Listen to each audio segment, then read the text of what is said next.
The following video is going to be a multi-day vlog answering the question, what is it like to live with a Shelby GT350R? And now some of you might be like, but wait, Eddie, you don't own a Shelby GT350R. How can you answer that question? Well, thanks to Matt, I get that car for the weekend, and he gets this car for the weekend. So you're trading a big old American flat plane crank V8 with 500 horsepower for a little hybrid toaster. How does it feel? We'll find out. Oh yeah. I got the short end of the sticker now. This is gonna be awesome. What is it like to live with a 350R? We're gonna find out.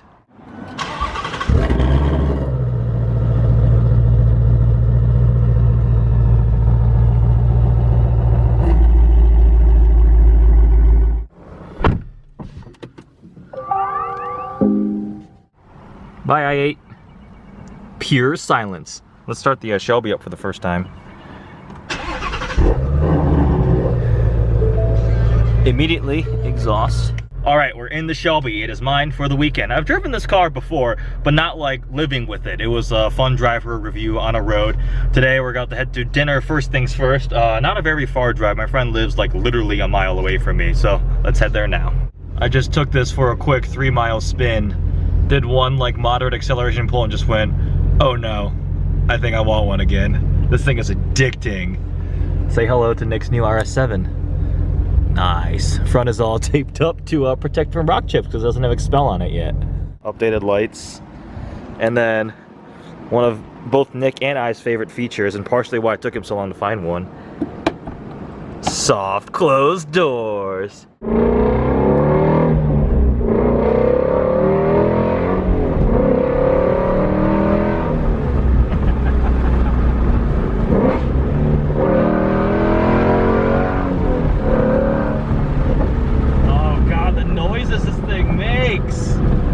Glorious, Nick. It does sound very good. I love the downshifts. Is it rev matching? No, that's me. No wonder it sucks. No wonder it sucks. Oh, okay. All right.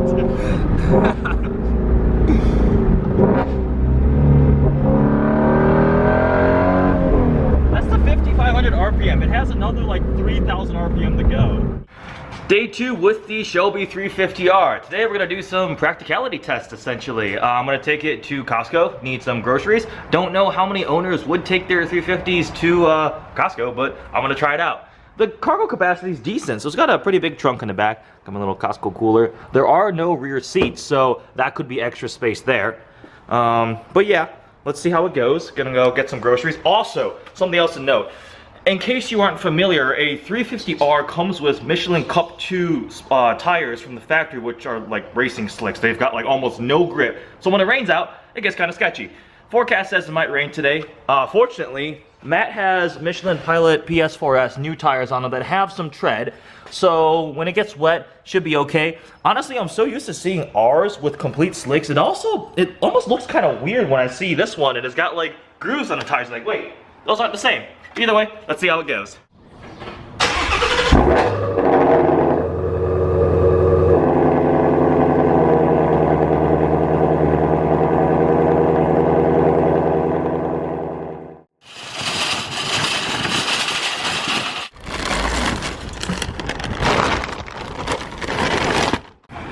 I didn't buy that much, but I mean, this thing's pretty dang practical. I should do like a toilet paper test in the future. Just keep buying these giant Costco pack sizes and see how much you can fit. Always return your carts. I hate people who don't return shopping carts.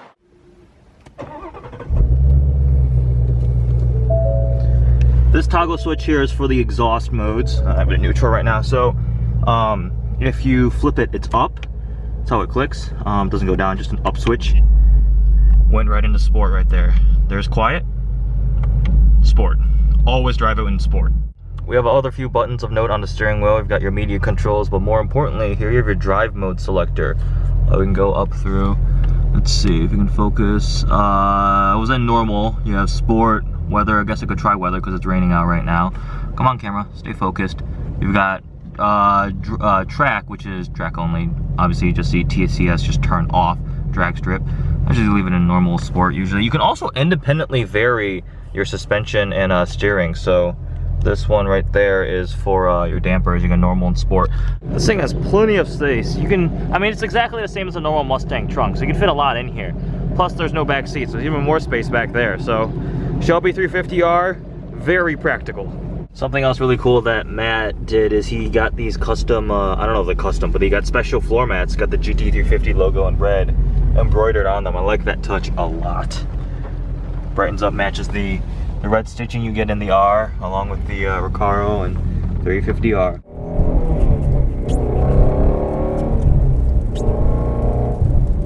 I mentioned earlier that this car has new tires on it. It's got PS4S Michelin tires, which means they have grip in conditions like this. On the stock Cup 2s, and I mean, when it's raining this hard, you'd be hydroplaning everywhere. You'd be very sketchy and not that comfortable. I just accelerated and it's fine. So that's a good thing to do. I think if I got a 350R, I had to do that almost immediately.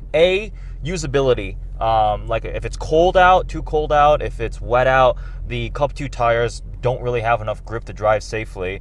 For example, we were on a rally once and a friend had a C7 Z06 on a Cup 2s and it started thunderstorming hard. He had to do 40 miles an hour on the freeway to prevent from hydroplaning.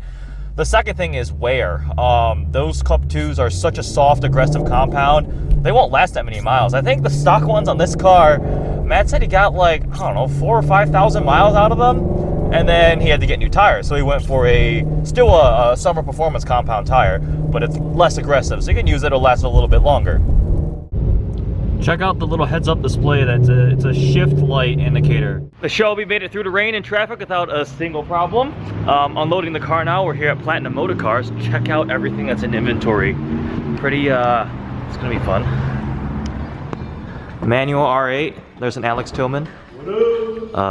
That's cool. That's a manual DBS.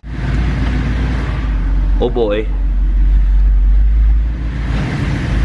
We're playing car Tetris. We are, whoa, somebody's getting pulled over. Ooh. We have arrived at Bayside, brought the Shelby. My i8's here. How are you liking it so far? I'll say that for the end. The Shelby's fun. Quiet. It's fun. Quieter. Yeah, well, duh. I'm very happy these tires have tread. The car's also filthy now because it's raining, but. Alright, so last day with the Shelby. It's Sunday. I took the car to Ann Arbor this morning, about a half-hour drive either way. It was raining. Car did fine. Some things I noticed with the sound, which I'm going to show in a little bit. We'll get a GoPro hooked up, go drive around. But in 6th gear, the valves will close at lower RPM, so you don't get any drone, which is nice. So it sounds beastly, which I will show, but it also is like not obnoxious on the freeway. For a stock car, this thing sounds absolutely perfect. It's pretty comfortable. I got used to driving it in sport mode with the suspension and normal, so it rides still pretty well, and you get the little firmer steering and all the other responses, especially the exhaust noise. Figured right now it's sitting in the driveway. We'll walk around it, look at a couple other details. It's been raining and I haven't washed it yet, so I was gonna take it to the car wash in a little bit because I think it's clearing up. So the 350 front fascia is different. It's a little more aggressive. The R has a slightly larger front splitter. It says Shelby in letters on the front. Go around the sides. You got the carbon fiber wheels that most of you have heard about. Again, I've mentioned it way too many times, but these Pilot 4S tires, this is the first time I've driven a car with these tires. I like them a lot. GT350 on the side. A lot of, it's just covered in dirt right now. So these little arrow pieces on the side skirts, there's a hole right there, and apparently like rocks, you can see some rocks in there, will gather on the inside. They actually sell a little like foam insert that closes out. Some people put it there because so many rocks get caught up. The rear carbon wheels with the wide tires, they are very wide. I think these are 315s in the back, 325s. And are they 315s in the front? 305s. So 305s up front, 325s in the back, fairly wide. Around back it is filthy because weather. Another red Shelby badge, the big carbon fiber wing. Some interior details. So the inside of the R is slightly different from a regular 350. You get red stitching on these the sport seats, the R logo up here. You can get these aggressive like racing bucket seats in the track pack Shelby 350, the regular, but you get like silver / white looking stitching. No rear seats, as I've mentioned before. You got red stitching on the steering wheel, the little red stripe up there. This has the tech pack, so you get My Ford Touch, or I keep saying that, it gets Sync 3. Sync 3 is usable. Everything else, something they did on the newer 350s is you get more of a squishy, softer touch material on here. On the early ones, it's just hard plastic up here. So a couple updates. this skid plate, scuff plate, whatever this is called, I think it's called a scuff plate, is changed. It says Ford Performance now. On the early ones, there's a really cool plaque that said like Shelby GT350, 5.2 liter flat plane crank V8 with more technical data on here.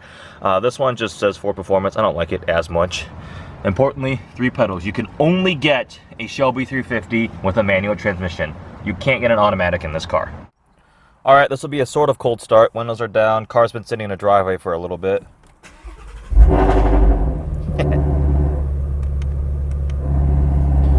So one thing is it always leaves the valves in normal mode. So when you heard the startup, it kind of like varies between the two, but immediately I just flick the toggle switch and go straight into loud mode. You can see a significant difference. Listen to this.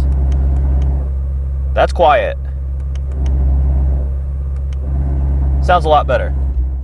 To me, the Shelby has 2 sound characteristics. One is like from 1 to about 4,000 RPM. It's very raspy and burbly. Once you get above that, going from 4 to 8,000 RPM becomes more of a hard edge sound. So like, I enjoy just driving it and getting to like 3,500 RPM. Just listen to that.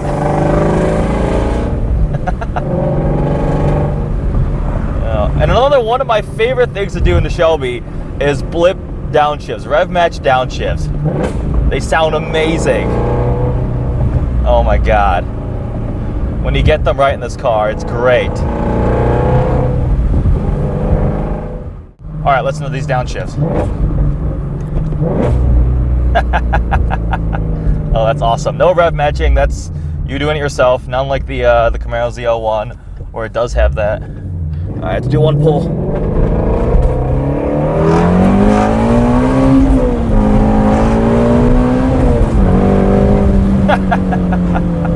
That's running it out to 8,000 RPM. Oh my god. The first couple times I drove this thing, I found myself accidentally short shifting at like 6,500 and realizing, oh, you've got more RPM to go. It's the motor really does make this car, and I hope the mic is conveying the noise that this car makes. And put the windows down a little bit more.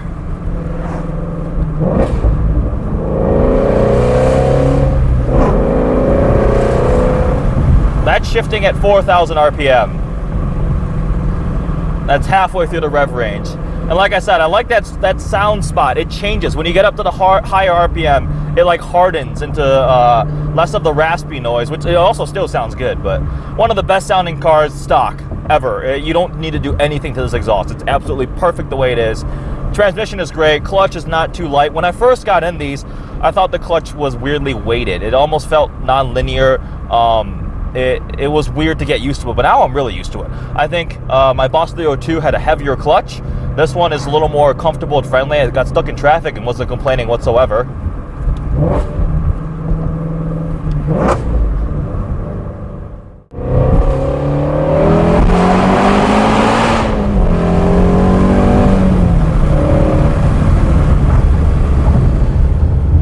Oh my god. So that was all with the windows open, even the windows closed. And then, just for the sake of contrast, we put it in quiet mode. Oh, we even put the windows down. Those are downshifts. I don't think you can hear them anymore. The valve's still open once you get high up in the rev range, but the valves really do close the sound off by a lot. Revving it up to 8,000 RPM is an experience that is very hard to match in terms of pure rawness with this naturally aspirated engine. A ZL1 1LE engine is great. It makes a lot more torque. It doesn't have the character of this car. When I drove it, objectively, I thought it was great and probably better in a lot of ways if you're shopping with your brain. But emotionally, I didn't connect to the Camaro as much as I do to this Shelby, and I think it just comes down to the motor.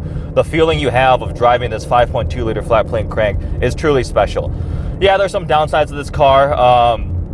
From just living with it, the fuel economy, obviously, but I don't really care about that. At the end of the day, it is a Mustang that some people will say. I've got people who keep telling me, oh, just like a rental Mustang. It starts off as a V6 and you put a cool engine in it. Big deal.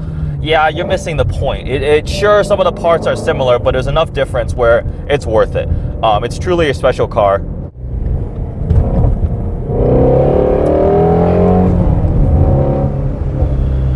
Whew. Well, there it is. What is it like to live with a Shelby GT350R. It's amazing. It's a lot of fun. The car looks evil and mean. And it sounds like it doesn't sound like anything else. It's a combination between European exotic and American muscle. One of the most unique sounds and engines out there.